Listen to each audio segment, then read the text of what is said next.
మనం ఇంతకుముందు వీడియోలో తెలంగాణ రాష్ట్ర నైసర్గిక స్వరూపాల్లో తెలంగాణ పీఠభూమి గురించి మనం వివరంగా చూసాం. మళ్ళీ తెలంగాణ పీఠభూమికి ఉత్తర భాగంలో ఉన్నటువంటి గోదావరి పరివాహక ప్రాంతం మరియు దక్షిణ తెలంగాణ గుండా ప్రవహిస్తున్న కృష్ణా నది పరివాహక ప్రాంతాల గురించి మనం ఇప్పుడు ఈ వీడియోలో తెలుసుకుందాం. రైట్, ఇక తెలంగాణ పీఠభూమి తర్వాత రెండవ అతి ప్రధానమైనటువంటి అంశం గోదావరి పరివాహక ప్రాంతము. గోదావరి పరివాహక ప్రాంతము, ఈ అంశం గురించి మనం ఇప్పుడు వివరంగా చూద్దాం. రైట్, ఇది భారతదేశ భూభాగంలో ఉన్న రెండవ అతి ప్రధానమైనటువంటి అంశము.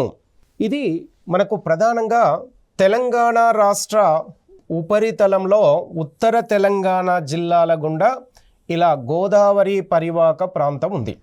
రైట్, ఇక చూడండి, గోదావరి నది మనకు మహారాష్ట్ర నుంచి తెలంగాణ నుంచి ఆంధ్రప్రదేశ్ రాష్ట్రాల గుండా ప్రవహిస్తూ చివరిగా బంగాళాఖాతంలోకి ప్రవేశిస్తుంది. ఇది మనకు ప్రధానంగా 8 జిల్లాల గుండా, ఉత్తర తెలంగాణ జిల్లాల్లోని 8 జిల్లాల గుండా ఇది ప్రవహిస్తుంది. ఇది పూర్తి స్థాయిలో ఉత్తర తెలంగాణ జిల్లాల గుండా మాత్రమే ప్రవహిస్తుంది. ఈ పరివాహక ప్రాంతంలో ప్రధానంగా గోదావరి మరియు దీని ఉపనదులన్నీ ఈ పరివాహక ప్రాంతంలోని భాగంగానే ఉంటాయి. గోదావరి నది మరియు ప్రాణహిత, అదేవిధంగా మంజీరా, ఇంద్రావతి, కిన్నెరసాని,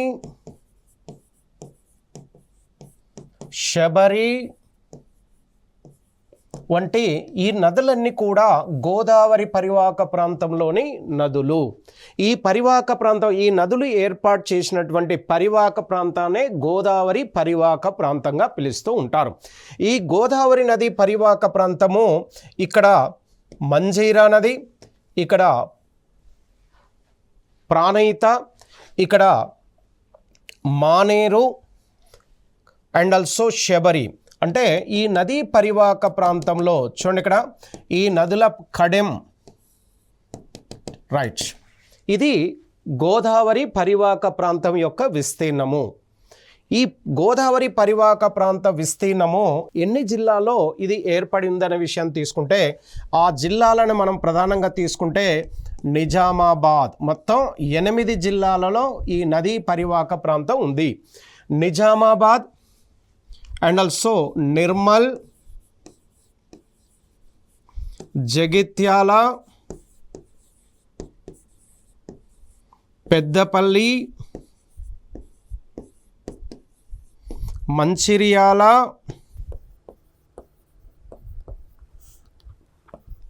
జయశంకర్, ములుగు, అదేవిధంగా భద్రాద్రి.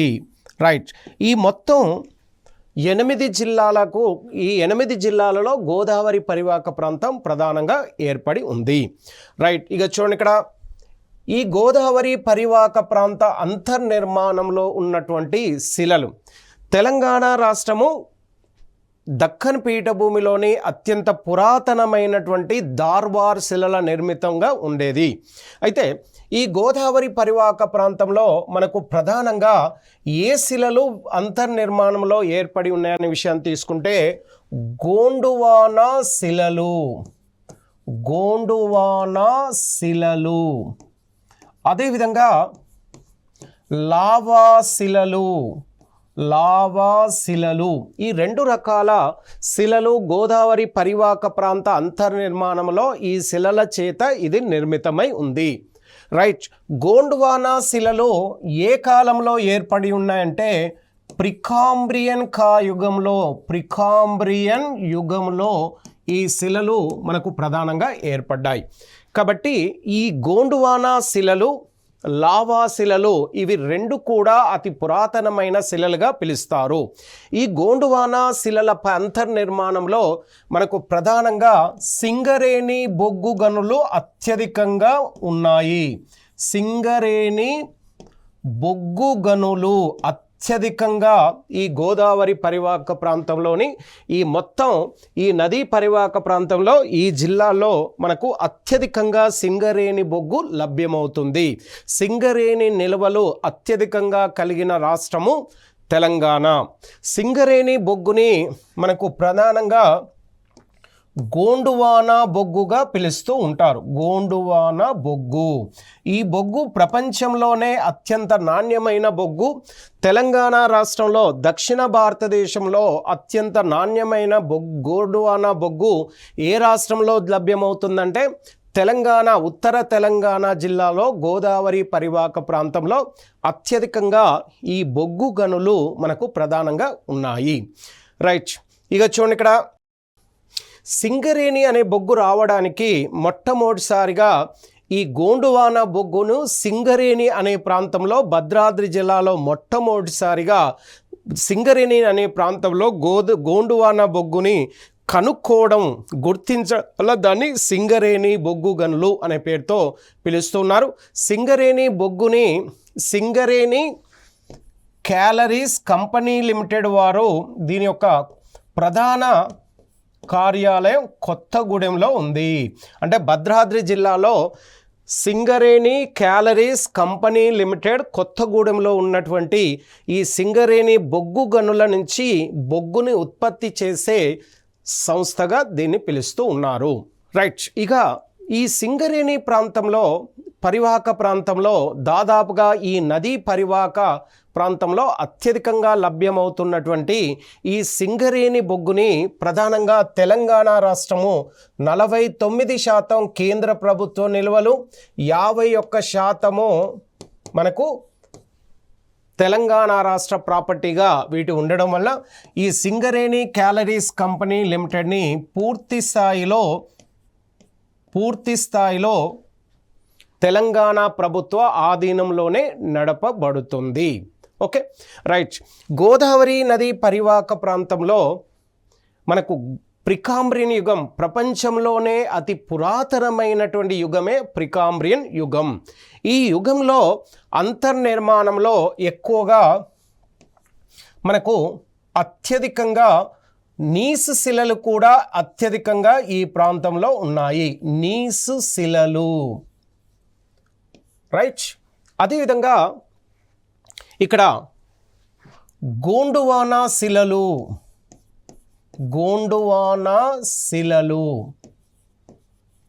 రైట్. అదేవిధంగా సిస్ట్ శిలలు,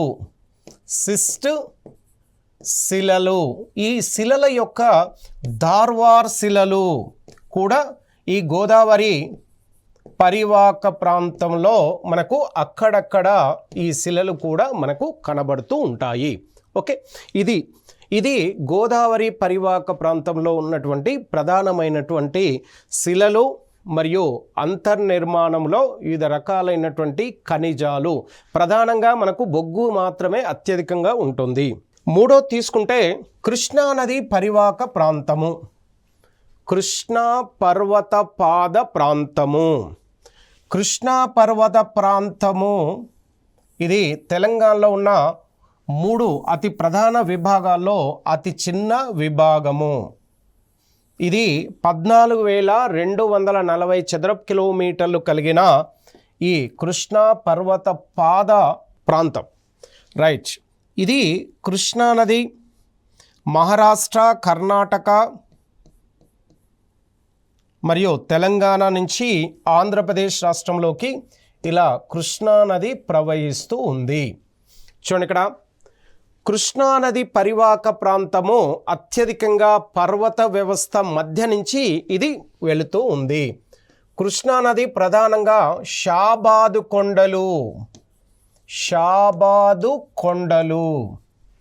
అదేవిధంగా అమ్రాబాద్ కొండలు, రైట్. అదేవిధంగా నల్లమల కొండలు. ఈ కొండల మధ్య ప్రాంతం నుంచి మనకు కృష్ణా నది ప్రవహిస్తూ ఉంది. నంది కొండలు. ఈ కొండల మధ్య నుంచి కృష్ణా నది పల్ల ప్రాంతం గుండా పరివాహక ప్రాంతంలో ప్రవహిస్తూ ఉంది. ఈ కృష్ణానది పర్వత పాద ప్రాంతంలో ఉన్నటువంటి నదులు తీసుకుంటే మనకు ప్రధానంగా కృష్ణానది, దీని యొక్క ఉపనది తుంగభద్ర మరియు మూసి, దిండి, మున్నేరు, ఇవి అతి ప్రధానమైనటువంటి కృష్ణానది ఉపనదులు. ఈ నదులన్నీ కూడా దక్షిణ తెలంగాణ జిల్లాల గుండా కృష్ణానది పరివాహక ప్రాంతంలోకి ప్రవేశిస్తూ ఉన్నాయి. కాబట్టి కృష్ణానది పర్వత పాద ప్రాంతం అని ఎందుకంటారంటే ఈ నదీ పరివాహక ప్రాంతము ఈ కొండల మధ్య గుండా కృష్ణానది ప్రవహిస్తూ ఉండడం. అంటే మనకు ప్రధానంగా చూడండి, ఇక్కడ ఇలా ఇవి చుట్టూ ఉన్న కొండలు, ఈ చుట్టూ ఉన్న కొండలు. ఈ కొండల్లో మనకు ప్రధానంగా ఈ 4 రకాల కొండల మధ్య గుండా కృష్ణానది దక్షిణ తెలంగాణ జిల్లాల నుండి ఆంధ్రప్రదేశ్లో ప్రవేశిస్తుంది. ఈ కృష్ణానది పరివాహక ప్రాంతం ప్రధానంగా ఎన్ని జిల్లాల్లో ఇది ఏర్పడి ఉందంటే ఇది ప్రధానంగా 7 జిల్లాల గుండా ప్రవహిస్తుంది. రైట్. 1 నారాయణపేట,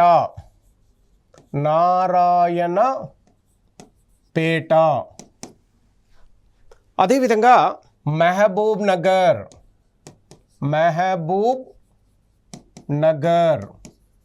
3 తీసుకుంటే గద్వాల్, వనపర్తి, నాగర్ కర్నూల్, అదేవిధంగా నల్గొండ, అదేవిధంగా సూర్యాపేట్. రైట్. ఈ మొత్తం 7 జిల్లాలలో కృష్ణానది వాటి యొక్క ఉపనదుల యొక్క పరివాహక ప్రాంతం ఇక్కడ ఇది మొత్తం దాని యొక్క పరివాహక ప్రాంతమే. ఇది కొంత భాగం ఆంధ్రప్రదేశ్లోని కర్నూలు, నంద్యాల, గుంటూరు జిల్లాలో కూడా దీని పరివాహక ప్రాంతం విస్తరించబడి ఉంది. రైట్. ఇక మనకు ప్రధానంగా తీసుకుంటే కృష్ణానది పరివాహక ప్రాంతము మనకు ఏవైతే కొండలు ఉన్నాయో ఆ కొండల మధ్య గుండా మనకు కృష్ణానది ఇలా ప్రవహించే క్రమంలో ఈ కృష్ణానది పరివాహక ప్రాంత అంతర్నిర్మాణము అత్యంత కఠినమైనటువంటి గ్రానైట్ శిలల చేత, గ్రానైట్ నీస్, దార్వార్, బాస్టల్ వంటి శిలల చేత దీని అంతర్నిర్మాణము ఏర్పడి ఉంది. కృష్ణానది పరివాహక ప్రాంతంలో అతి ప్రధానమైన కొండలుగా నల్లమల కొండల్ని పిలుస్తారు. నల్లమల కొండలు ప్రధానంగా కర్నూలు, నంద్యాల జిల్లాల్లోకి ఆంధ్రప్రదేశ్లో కూడా ఏర్పడి ఉన్నాయి. ఇక ఇక్కడ ఉన్నటువంటి నల్లమల కొండల గురించి చూద్దాం. నల్లమల కొండలు, ఈ కొండలు సరాసరి ఎత్తు 520 మీటర్ల ఎత్తైన ఎత్తులో ఈ కొండలు సముద్ర మట్టం నుంచి నల్లమల కొండల యొక్క ఎత్తు 520 మీటర్ల ఎత్తు. వీటి పర్వత మధ్య నుంచి ఇక్కడ ఈ పర్వతాల లోపల అంటే నల్లమల కొండల మధ్య గుండా ఇలా కృష్ణానది ప్రవహిస్తూ ఉంటుంది. ఇలా కృష్ణానది పరివాహక ప్రాంతంలో నల్లమల కొండలు ఏర్పడి ఉన్నాయి. ఈ కొండల మధ్య అంటే కృష్ణానదికి 2 వైపులా ఉన్న ఈ కొండల మధ్య తెలంగాణ రాష్ట్రంలోనే అతి ప్రధానమైన అతి పెద్ద పులుల సంరక్షణ కేంద్రాన్ని కూడా ఏర్పాటు చేశారు. దాన్నే అమ్రాబాద్ పులుల సంరక్షణ కేంద్రము. ఇది తెలంగాణ రాష్ట్రంలోనే అతి పెద్ద పులుల సంరక్షణ ప్రాంతము. అంటే తెలంగాణలో ప్రధానంగా 2 పులుల సంరక్షణ ప్రాంతాలున్నాయి.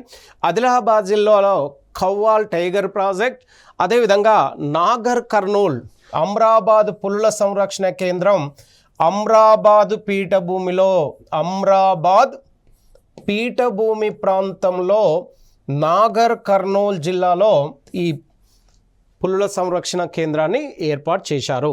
రైట్, నల్లమల కొండల్ని ఇటు నాగర్ కర్నూల్ అదేవిధంగా మహబూబ్ నగర్ జిల్లాలో కూడా వీటిని షాబాద్ కొండలు అనే పేరుతో కూడా పిలుస్తూ ఉంటారు.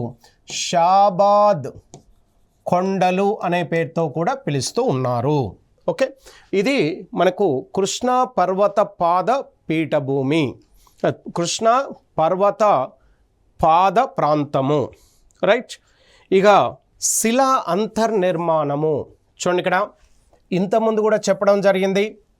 శిలా అంతర్నిర్మాణము గోదావరి పరివాహక ప్రాంతంలో ఉన్న శిలలు, కృష్ణానది పరివాహక ప్రాంతంలో ఉన్న శిలలు. కృష్ణ గోదావరి పరివాహక ప్రాంతంలో ప్రధానంగా లావా శిలలు, పశ్చిమ భాగంలో లావా శిలలు, దక్షిణ భాగంలో సింగరేణి బొగ్గు గనుల మధ్య ప్రాంతంలో మనకు గోండువానా శిలలు, గోండువానా శిలలు ఏర్పడి ఉన్నాయి. ఈ 2 రకాల శిలలు ప్రధానంగా ఆర్కియన్ రాక్ గ్రూప్ శిలలు అంటారు. ఆర్కియన్ శిలలు, ఆర్కియన్ శిలా నిర్మాణము, నిర్మితం అనే పేరుతో పిలుస్తారు. అంటే ప్రధానంగా పశ్చిమ భాగంలో లావా శిలలు అంటే పశ్చిమ భాగంలో ఉన్నటువంటి మహారాష్ట్ర పీఠభూమి, మహారాష్ట్ర అంతర్నిర్మాణంలో అత్యధికంగా లావా శిలలు ఉన్నాయి. ఈ లావా శిలలు మనకు తెలంగాణ ఉత్తర అంటే వాయువ్య దిశలో ఉన్నటువంటి తెలంగాణ భాగంలో కూడా లావా శిలలు కొంత భాగం ఉన్నాయి.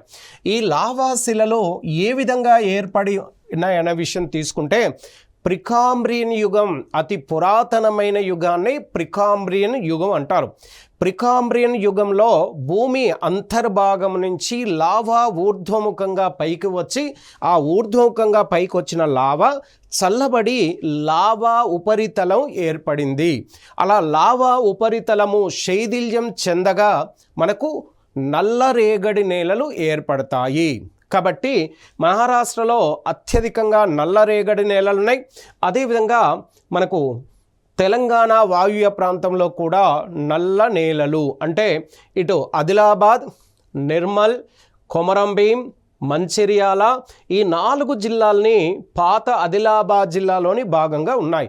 ఈ పాత ఆదిలాబాద్ జిల్లాలో అత్యధికంగా ఏ రకమైన నేలలు ఉన్నాయంటే లావా శిలల శైథిల్యం వలన ఏర్పడ్డటువంటి నేలలు, నల్లరేగడి నేలలు అత్యధికంగా ఉన్నాయి.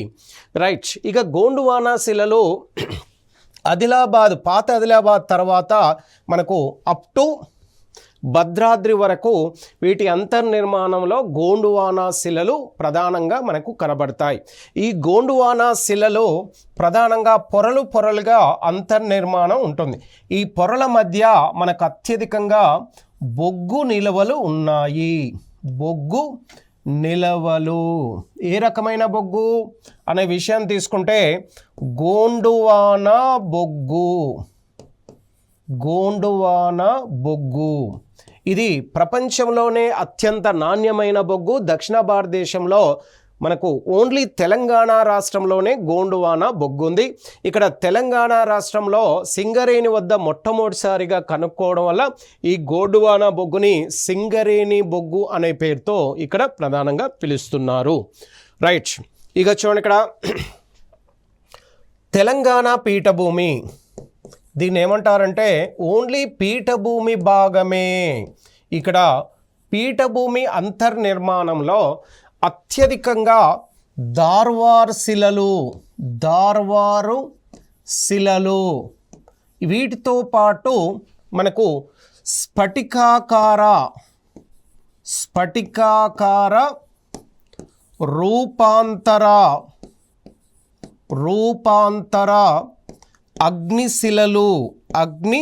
అగ్నిశిలలు కూడా దీని ఉపరితల ప్రాంతంలో అక్కడక్కడ దార్వార్ శిలలతో కూడినటువంటి స్ఫటికాకార శిలలు, రూపాంతర శిలలు, అగ్నిశిలలు కూడా అక్కడక్కడ ఏర్పడి ఉన్నాయి.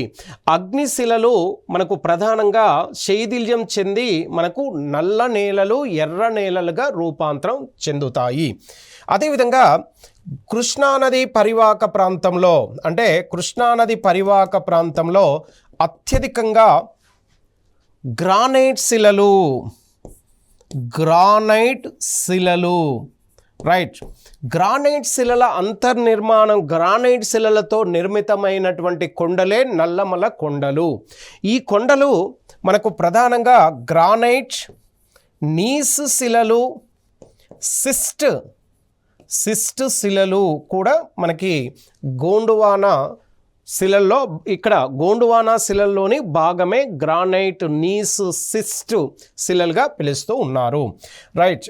అదేవిధంగా నల్లమల కొండల్లో క్వార్ట్జ్ శిలలు కూడా ఈ నల్లమల కొండల అంతర్నిర్మాణంలో మనకు ప్రధానంగా షాబాద్ కొండలు, అమ్రాబాద్ పీఠభూమి, అదేవిధంగా క్వార్ట్జ్ శిలలు కూడా మనకు ప్రధానంగా దర్శనమిస్తాయి. రైట్. ఇక చూడండి, ఇక్కడ ప్రధానంగా మనకు ఈ వివిధ రకాలైనటువంటి శిలలు తెలంగాణ ఉపరితల అంతర్భాగంలో ఎత్తైన కొండలు, పీఠభూములు ఎక్కడైతే ఉన్నాయో ఆ ప్రాంత అంతర్నిర్మాణంలో ఎక్కువగా గ్రానైట్, బాస్టల్ శిలలు అధికంగా ఉన్నాయి. రైట్. తెలంగాణ రాష్ట్రంలో తెలంగాణ పీఠభూమి ఉపరితల ప్రాంతంలో ఉన్నటువంటి మరొక ఎత్తైన పీఠభూమి అమ్రాబాద్ పీఠభూమి. ఈ పీఠభూమిలో ఉపరితలంలోనే మనకు ప్రధానంగా నల్లమల కొండలు విస్తరించి ఉండడం వలన ఈ కొండల మధ్యనే మనకు అమ్రాబాద్ పులుల సంరక్షణ కేంద్రాన్ని ఏర్పాటు చేయడం జరిగింది. రైట్. మనం అతి ప్రధానమైనటువంటి మరొక అంశం, మరొక కంటెంటు, తెలంగాణ రాష్ట్రము అన్ని ప్రాంతాల్లో, ఇటు ఉత్తర ప్రాంతము, మధ్య ప్రాంతము, దక్షిణ ప్రాంతం అనేది అన్ని ప్రాంతాల్లో సమతలంగా లేదు. అయితే కొన్ని ప్రాంతాలు తెలంగాణ ఉపరితలంలో కొన్ని జిల్లాల ప్రాంతంలో అత్యధిక ఎత్తుంది, మరికొన్ని జిల్లాలు మధ్యస్థంగా ఎత్తుంటాయి, మరికొన్ని జిల్లాల్లో తక్కువ ఎత్తుని కలిగి ఉన్న ప్రాంతాలు ఉన్నాయి. రైట్. ఇక చూడండి, ఇక్కడ మనకు ప్రధానంగా తెలంగాణ రాష్ట్రాన్ని ఎత్తుని ఆధారంగా చేసుకొని మళ్ళీ 3 భాగాలుగా విభజించారు. ఓకే. రైట్. ఒకటి, సముద్ర మట్టం నుంచి తెలంగాణ ఉపరితలము ప్రధానంగా 600 మీటర్ల కన్నా ఎత్తైన ప్రాంతమని ఒక భాగము. ఇక రెండో తీసుకుంటే సముద్ర మట్టం నుండి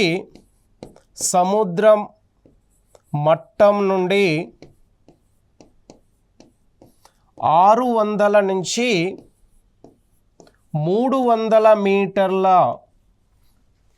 మధ్య ఎత్తుని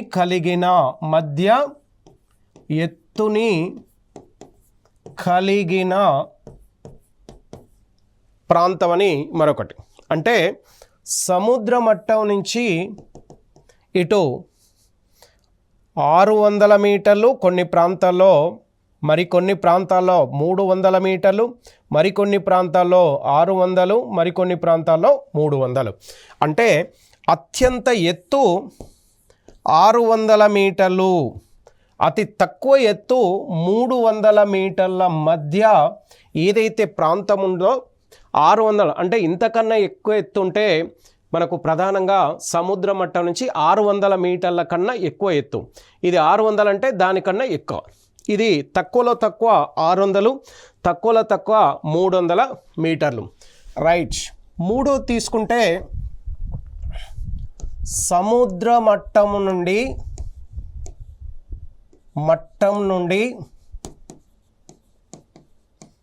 300 కంటే తక్కువ ఎత్తు, సముద్ర మట్టం కంటే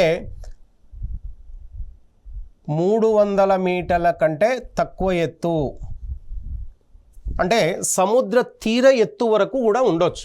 అంటే ఎక్కువలో ఎక్కువ ఎత్తు 300 మీటర్లు, తక్కువలో తక్కువ ఎత్తు 0 మీటర్లు మధ్య ఉండే ఈ ప్రాంతాన్ని, మూడో భాగాన్ని తెలంగాణ 3 భాగాలుగా విభజించారు.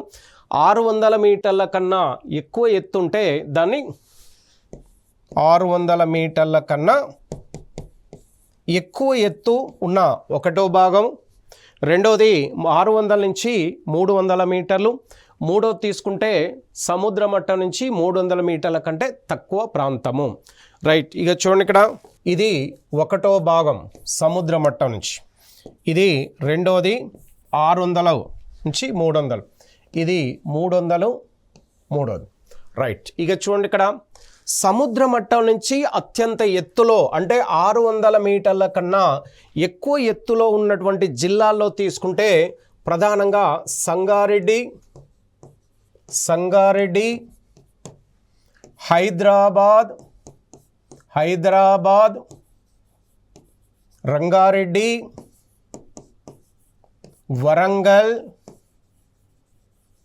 వరంగల్ ఈ 3 జిల్లాల్ని మనకు తెలంగాణ రాష్ట్రంలో సరాసరి 600 మీటర్ల కన్నా ఎక్కువ ఎత్తులో ఉంటుంది.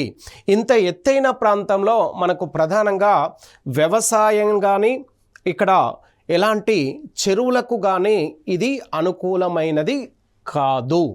కాబట్టి ఇక రెండో ప్రాంతాన్ని తీసుకుంటే 600 నుంచి 300 మీటర్ల మధ్య ప్రాంతాన్ని మనకు ప్రధానంగా దక్షిణ తెలంగాణ జిల్లాలు అంటే నాగర్ కర్నూల్,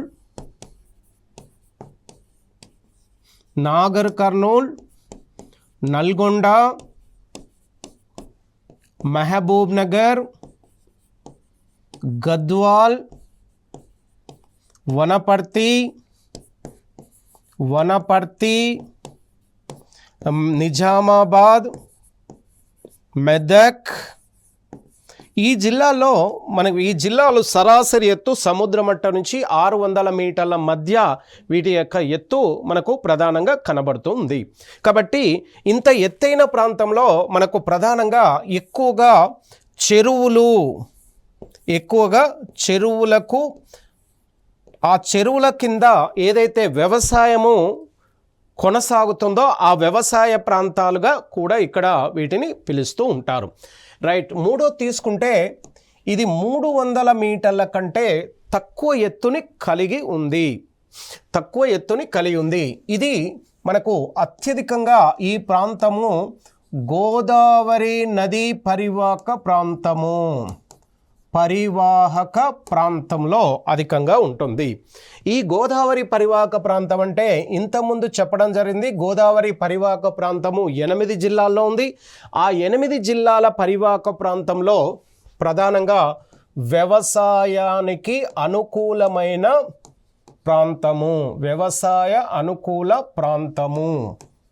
రైట్, అదేవిధంగా ఈ ప్రాంతంలో ఎక్కువగా 300 మీటర్ల కన్నా తక్కువ లోతు ఉండడం వలన ఈ ప్రాంతంలో మనకు ప్రధానంగా వర్షాకాలంలో అత్యధికంగా వరద ప్రభావాన్ని ఎదుర్కొంటుంది. వరద ప్రభావము అత్యధికంగా ఉంటుంది. రైట్, ఇది మనకు ప్రధానంగా ఎత్తుని ఆధారంగా చేసుకొని తెలంగాణ రాష్ట్రాన్ని 600 నుంచి 300 మీటర్లు, 600 కంటే ఎక్కువ ఎత్తు, అది అత్యధికంగా మేము ఇంతకుముందు చెప్పడం జరిగింది. గోదావరి భీమా నది పరివాహక ప్రాంతంలో మనకు అత్యంత ఎక్కువ ఎత్తు సంగారెడ్డి, హైదరాబాద్, రంగారెడ్డి, మేడ్చల్, వరంగల్. ఆ తర్వాత కింది భాగంలో మధ్యస్థంగా ఎత్తు ఉంటుంది. ఉత్తర భాగంలో గోదావరి పరివాహక ప్రాంతంలో తక్కువ ఎత్తుని కలిగి ఉంటుంది.